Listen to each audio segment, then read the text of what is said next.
Trump to pick Cathy McMorris Rodgers for Interior Department. President-elect Donald Trump will reportedly select one of the House's highest-ranking women and a longtime supporter of oil and gas drilling as Interior Secretary. Rep. Cathy McMorris Rodgers, R-Wash, in the fourth highest-ranking Republican in the House and the most senior GOP woman in Congress.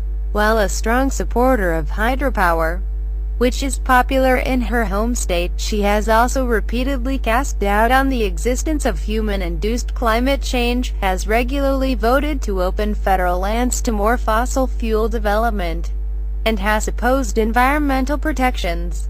Scientific reports are inconclusive at best on human culpability for global warming, McMorris Rodgers told Spokane's Spokesman-Review in an interview published in July 2012. She also said environmental proponent and former Vice President Al Gore deserves an F in science and an A in creative writing during a speech in 2008, and has earned a score of 4% from the League of Conservation Voters since being elected in 2004, a group generally regarded as a more centrist environmental advocacy organization.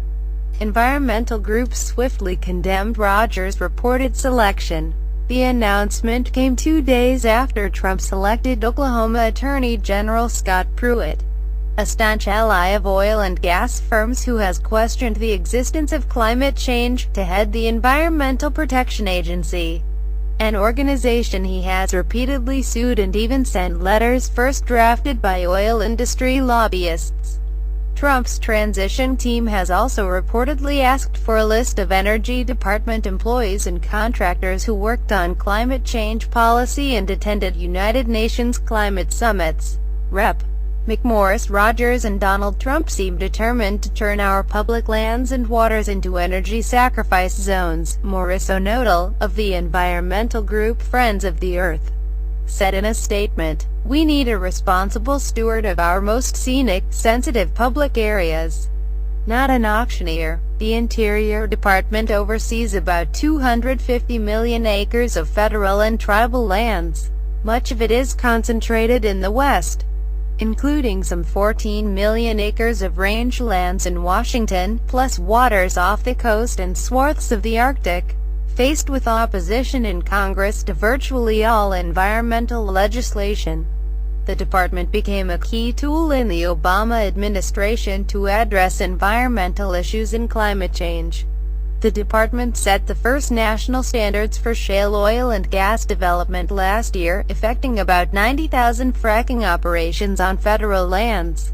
It instituted a moratorium on new coal leasing in January, and it rolled out a new 5-year offshore leasing plan for oil and gas extraction that withdrew planned sales in the Atlantic Ocean. As recently as Friday, President Barack Obama signed an executive order to protect more waters off Alaska's west coast. McMorris Rodgers has criticized these efforts. While Washington does not produce oil, it ranks 5th in the nation for oil refining and is also a large exporter of coal mined and shipped from North Dakota and Montana. The Congresswoman, re-elected last month, has voted to open the Atlantic Ocean to drilling, to prohibit the EPA from regulating greenhouse gases, opposed methods such as cap-and-trade to reduce carbon emissions, and castigated federal efforts to address climate change like the EPA's Clean Power Plan, the first federal rules to limit emissions from existing power plants. President-elect Donald Trump has pledged to withdraw from the international climate accord achieved in Paris last December, roll back Obama's climate measures, and in 2012 called climate change a hoax propagated by the Chinese, a statement he's since either denied making or dismissed as a joke. The Interior Department's fracking rules were struck down by a federal judge in Wyoming in June, a ruling the Obama administration has appealed. The offshore leasing plan could take years to rewrite, but the ban on new coal leases could be rescinded with little difficulty.